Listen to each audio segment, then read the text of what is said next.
Move that a bill for an act to prohibit late payment, non-payment, and underpayment of workers' wages, pensions, and other emoluments in Nigeria, and prescribe penalties for violations and for other related matters. I so move. Sheikh Ali Musa, member representing Bauchi Federal Constituency. Mr. Speaker, I rise to second the motion that the bill should be read for the second time. I so second. Thank you. Mr. Speaker, if you recollect, this bill was presented in the last assembly, but unfortunately, there was insufficient time for us to get to the conclusion of the passage of the bill. But because of its importance, or what I consider to be its importance, I have determined to bring this and reintroduce it in this 8th assembly. In approaching the debate to this bill, first of all, Mr. Speaker, I would just try to highlight some of the salient contents of the bill, and then go into why the bill is necessary. Section 2 of this bill, Mr. Speaker, provides that every employer of labor in Nigeria, whether private or public, and whether it is employing any worker on permanent or contract basis, must ensure that all payments of wages, salaries, pension, and all benefits to workers are paid promptly, without any delay, whether it is weekly, fortnightly, monthly, or quarterly, as may have been agreed upon by the parties in the contract. Section 3 of the bill says an employer is prohibited from entering into contract with any employee, which allows the employer to deduct any money from the employee's salary under any circumstance except with the consent of the employee. Mr. Speaker, the bill talks about a limited liability company or a public company. Where such is in breach of the provisions of this bill, the penalties in respect of imprisonment shall apply to the directors of the company. Mr. Speaker, those are the salient points, and essentially, the question now is, why this bill?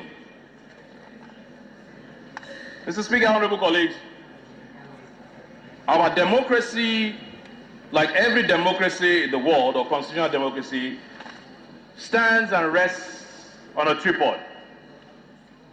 It is defined as democracy of the people, by the people, or government of the people, by the people, and for the people. It is that leg of for the people that this bill seeks to address. This country has a collective patrimony that needs to be shared evenly amongst everybody in Nigeria.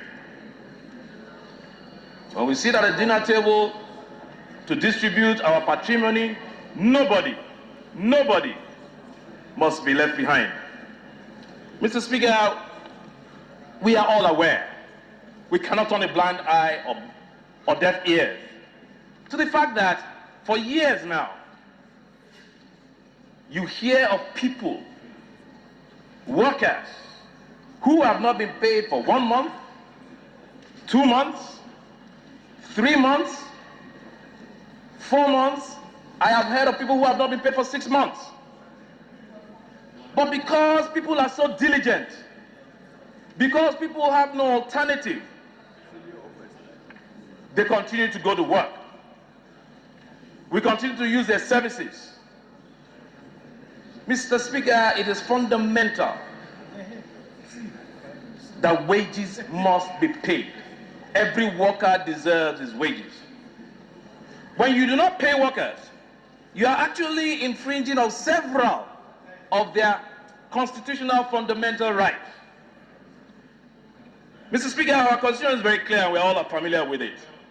Section 33 of the Constitution talks about right to life.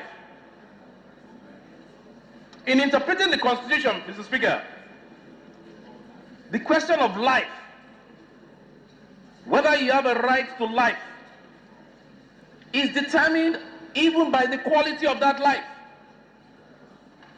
We're not just talking about existence. If you don't pay me my wages, you have denied me to a quality of life that I deserve. Section 34 talks about rights to the dignity of human person.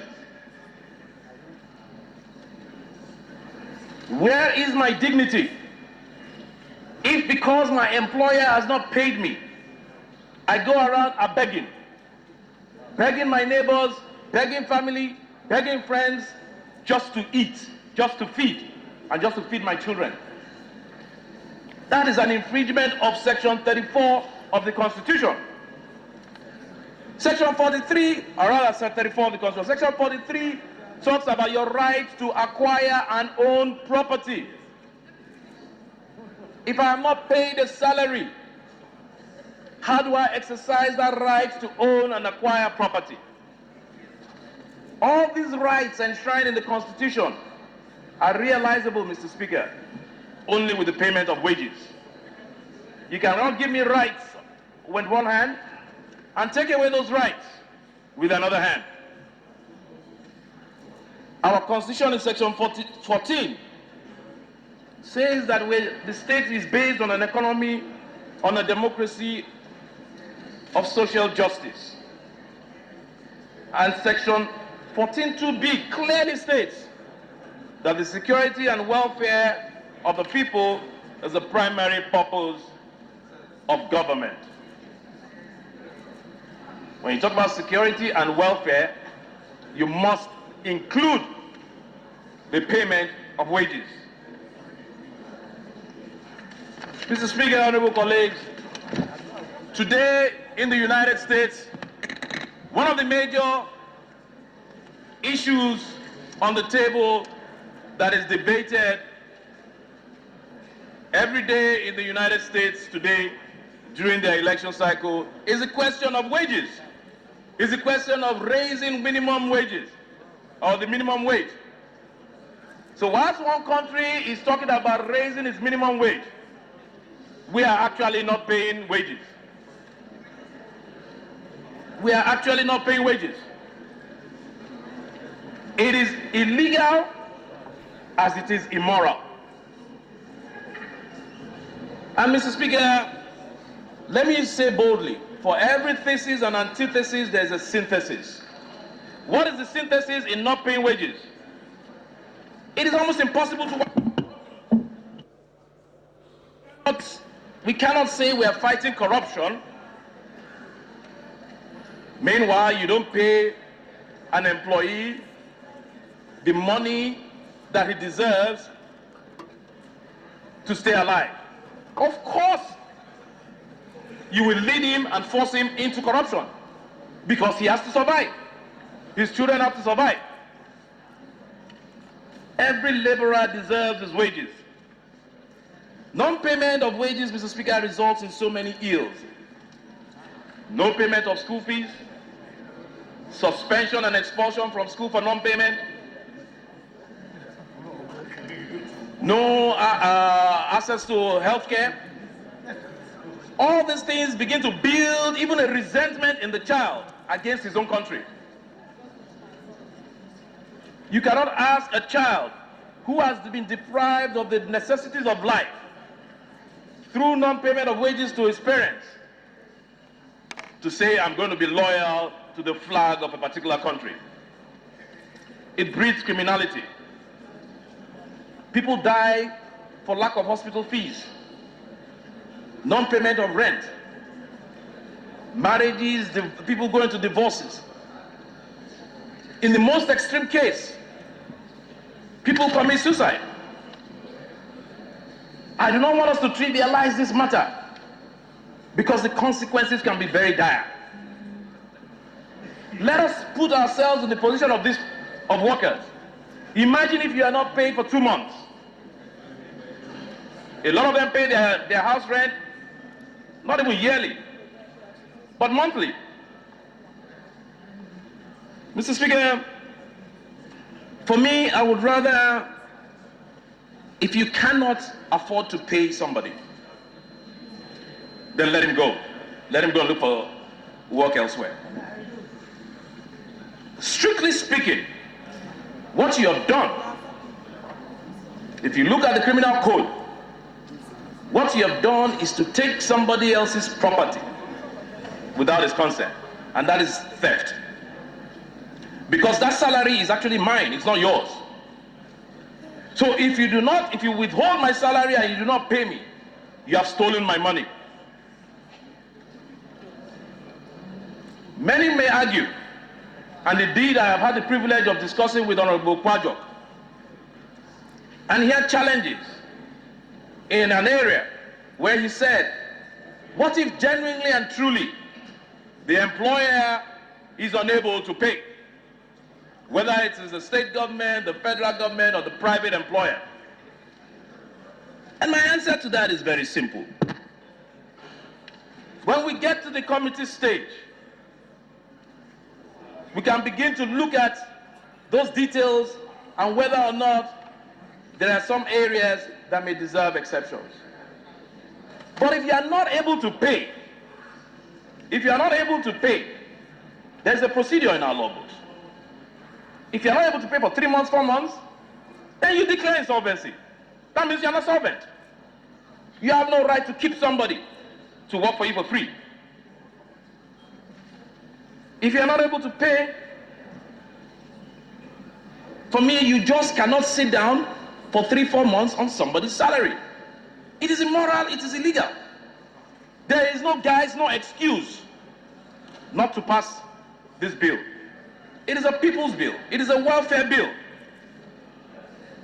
And when you weigh the equities, okay, my company does not have money to pay, but I will keep this guy on, let him come to work and back. Even transportation money he doesn't have.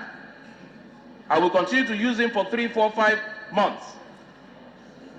Our Constitution unambiguously proscribes involuntary servitude.